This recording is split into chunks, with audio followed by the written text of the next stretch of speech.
Welcome to the latest episode of 5 on the Floor on the 5 Reasons Sports Network. Thanks for joining us in your favorite podcast app on Apple Podcasts, on Android, recommend Spotify. Also, check out the 5 Reasons YouTube channel for all your South Florida sports content, although you may want to avoid the Dolphin stuff. Also, check out Off the Floor. That's in our Discord server. That's $2.99 per month.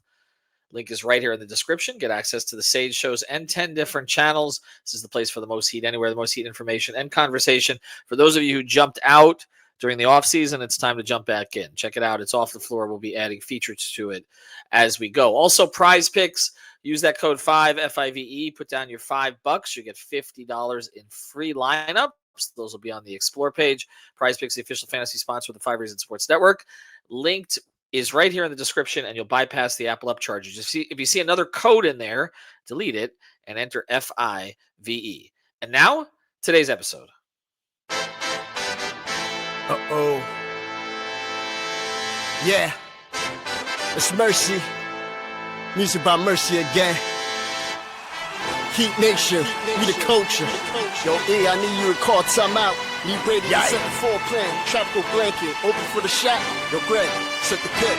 Still 5 on the floor. Still ride for my dog. Still battle on the court. Still survive in the war. Keep your eye on the ball. Or get burned from the keep this mic off the wall without turning the cheek. From night to day, no sleepy paths or allowed to morning. The nut is sleeping us. Never catch us snoring. Live from Miami. Report in the heat with 5 Reasons Sports from the courts to the streets. Yeah. Wake County, Heat Nation, we say it proudly.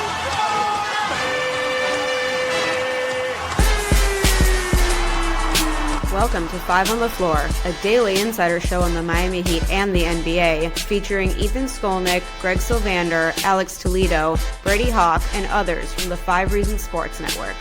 Also, make sure to subscribe to Off the Floor for the most heat anywhere.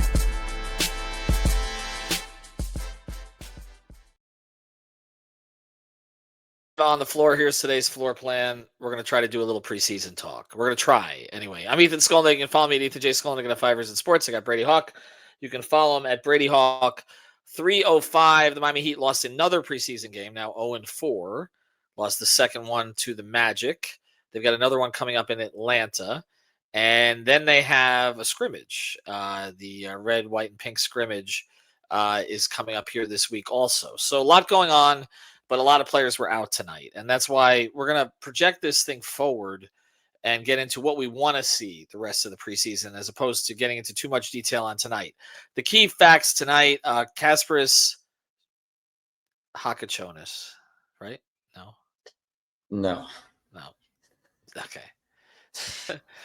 50-50. Jakucionis, right? Yeah, you got it. Okay. I mean, if you didn't get the first one right, I hope you get the second one right. Well, that doesn't mean I'm going to get the second one right. Yeah. I never get anything right the second time around. So he got hurt tonight. So I know that's not the development everybody wanted. Hip soreness. We don't know how long that's going to keep him out. It's not like they were going to use him a lot at the beginning of the season anyway. And again, I don't know if this is going to keep him out longer than a day or two. But we kind of wanted to watch him more tonight, especially when he threw an alley-oop to Ware. That was the other development tonight. Ware in the first half, 17 points, 8 rebounds, shot 50% from the field. So he did that 17 and 8 in just 15 minutes tonight. And it was the second effort, particularly on a couple of rebounds, loose balls. Like, he did that kind of stuff that Spoelstra wants to see him do. So the message has gotten across again, and he seems to have heeded it. Now we'll see where this goes going forward. Before we get into what we want to see the rest of the preseason, a night where Bam, Wiggins, Powell all didn't play, and obviously Tyler's still out.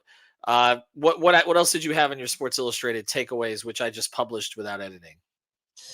Yeah, I would say the other thing is just, I think we've pinned Pella and Jaime against each other, it feels like, for so long this offseason. And it's kind of funny that we're now looking at a start of a season where it's going to be a lot of Pella with Jaime. Like, it's going to be a lot of them next to each other. And it feels like they're prepping for that, where they're kind of playing them together, giving Jaime the ball in his hands, and they're using this time to like let Pella work back into that off-ball role, because he spent the last few months playing so heavily on the ball for Eurobasket and Summer League, where he was running pick and rolls, running offense, that's great. That's a great development. But his role in this team when he's going to be playing meaningful minutes is going to be as that off-ball wrecker, the slasher, the off-ball cutter that he was peaking at in his rookie season. So It feels like they're kind of playing the two together so they can maximize the two things they're trying to see out of both of them. So yeah, that's just one of the things I'm going to continue to look at, just because they need that from Jaime, because early in the game, I mean, Jaime looked good. He was getting to the paint. He was using the pump fake. He was doing a lot of good things there. So maximizing that while also trying to get Pella back into his rhythm is just kind of a good thing.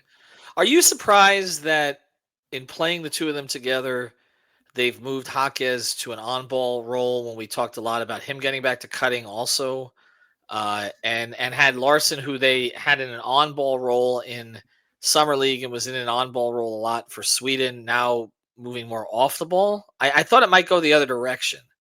Not really, just because off-ball role for Jaime ultimately means him sitting in the corner. And that's what happened last season. So I think what they see as an off-ball role for Jaime is not what happened in his rookie season. It's what happened last year. And they don't want him to become a spot-up shooter. They want him putting his head down, getting to the basket, doing all the stuff that he was doing in his rookie season. And that's what he was doing in a lot of these moments in preseason right now. It kind of feels like he's peaking on the ball because he's not doing the extra stuff. He's just putting his back to the basket in the mid post, getting to his spot, or if he's driving, he's trying to get there. Not saying that it's perfect. I mean, he's still getting blocked. There still could be some efficiency issues. It's not like it's all fixed right now, but this is a good start. Like, you need to get him back to what he's good at and let him figure it out from there. You can't be him just sitting in the corner taking spot up threes all game. Ware tonight, 20 and finished with 24 at 10, 9 of 17 from the floor. We have not seen him with Bam yet the entire preseason. Spoelstra was asked about it before the game, and he said that they'll get to it eventually, but it didn't sound like it's a huge priority. So we're assuming that they're not starting together, right? Like, this decision has been made, because he would be forcing minutes with the two of them. 100%. Yeah. My biggest takeaway for preseason, I've been hinting at it a lot, but it's like the Ware thing is not the thing that they're doing with Ware is they're putting him out there with worse players. And I don't mean that in a bad way. Yeah. They're putting him out there with second unit role players and not the regular starter guys. Because when he's out there with starters, it's so much easier to get complacent. It's like, okay, well, Tyler has the ball. Norman Powell has the ball. Bam's getting to his spots. I can be complacent and don't have to worry. When he's out there with the guys he's out there with in preseason right now, he has to go. Like, he has to go get the ball. He has to be aggressive. He has to go do things on the boards. It's just a totally different game for him. I feel like they're realizing when he's out there with these type of units. So I think eventually, I mean, they're going to have to play together. They're going to get to that, but they haven't logged 1 minute in preseason next week either. So it feels like this is just a point from Spo and the coaching staff that, like, well, when we do this, you play like this, and this is the level we want you playing at no matter what lineup you're in, because that's how good you can be. So, yeah, I just feel like that in itself tells you where they're at with the starting lineup thing. It feels like his role was pretty clear. What did you think of Davion's first minutes of the preseason? I had no thoughts, because you can't tell with him. I mean, he is somebody that thrives in good environments, like being out there with better players, kind of being that defender that we know he can be, and the shooting and the offense comes from being next to better players. It's like when they draw a ton of attention, he can hit a bunch of shots and he can play off that. I take nothing from games like this for a player like Davion. It's just as simple as, okay, he's back on the court. They need him healthy. They need him getting back into a rhythm. So, yeah, I mean, it was a good step to him to just get out there. He didn't play a ton of minutes. It was just kind of seeing how his body looked. But, yeah, I feel like his most of his impact is going to come day one of the regular season when it's kind of meaningful games. All right, I want to talk about a couple of other players and kind of what we're looking for. I feel like in the Atlanta game, Spoelstra is going to roll out most of his regulars. It looks like it's leaning that way, and I wouldn't expect Ware to get the night off either. I think they want to see him playing in a sustained way here, so we may get the Bam Ware minutes in Atlanta. Before we get to that, though, we want to mention great sponsor of the 5 Reasons Sports Network, our friends over at Real Estate Shop. You can find them at realestateshopfl.com. That's with 2 P's and an E, realestateshopfl.com. The Fort Lauderdale Realtor on Instagram. Open houses all the way from East Broward, all the way in Fort Lauderdale, all the way out west, Miramar, Pembroke Pines, Sunrise, Davie, Plantation. I ran into Javier at Florida Children's Theater the other day. We both have kids in that program. Javier, Amanda, they do a great job for you. They're a family business, and they will find the right home for your family. This is a complicated time to buy or sell a house. Work with professionals you can trust. Realestateshopfl.com or the Fort Lauderdale Realtor on Instagram. Keshad Johnson. They gave him a standard. We haven't seen a lot of games where he's looked comfortable. Where do you think this is going? Because he's not a rotation player this year. We know that. But, I mean, they're holding a roster spot for him. And there's really been one game that he's popped. It was a game in Summer League once, I think. But other than that, like, it's been, I don't know, sort of underwhelming.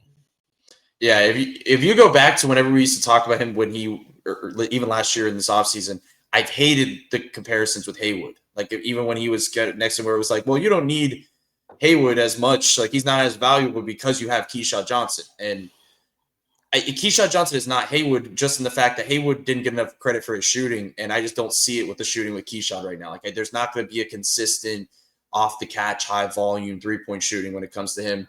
I think he's a fun player. I think he can be a good defender. He's explosive and fun to watch on the break when he kind of gets ahead of steam. But when it comes down to half court offense, like there's still something to be found there. Like they need to figure out what his next step is. If it's not the shooting, if it's not becoming a 40% shooter, or maybe I'm overshooting that, but let's say 36% 3-point shooter on a little bit of volume. Like, what is it going to be? Like, what is his offensive role going to be? Is it going to be something where he can be somebody on the short roll, where he's just constantly moving, screening, catching on the short roll, and he develops a floater? Like, if it's not the shooting, it has to be something. But what I've seen from him so far is, like, I don't see a lot from him in the half court offensively, and that's what ultimately is going to get him to play meaningful minutes in the regular season. Not just rotation, but just playing in general. Like, they're not going to lean in that direction a ton. So, yeah, I don't really know what to think of him right now until we kind of see that next level of offense, or if there even is a next level of offense. Right. Maybe there's not. Maybe this is what he is when it comes to an undrafted player. All right, give me 2 things that you want to see in these remaining preseason games. Ooh, I want to see. Well, injuries kind of changed this. I want to see Norman Powell with Jovic and Ware. That is a trio that I want to see a lot of, just because I know that they're going to lean with Powell in the second unit a lot this season, early in the year without Tyler. Powell and Jovic, I talked about, I'm very interested in seeing a lot of. Jovic and Ware, we've already seen good things from them. I think that trio is just going to be really interesting. So we have not seen a minute with those 3 together, and I want to see that. And then the last thing, I mean, we've seen a lot of things, but I'll say I'm not a fan of waiting until game 1 of the regular season to let Bam get going offensively. He's kind of said it was like, okay, well, I know what to do in this offense. I'm trying to get everybody else going.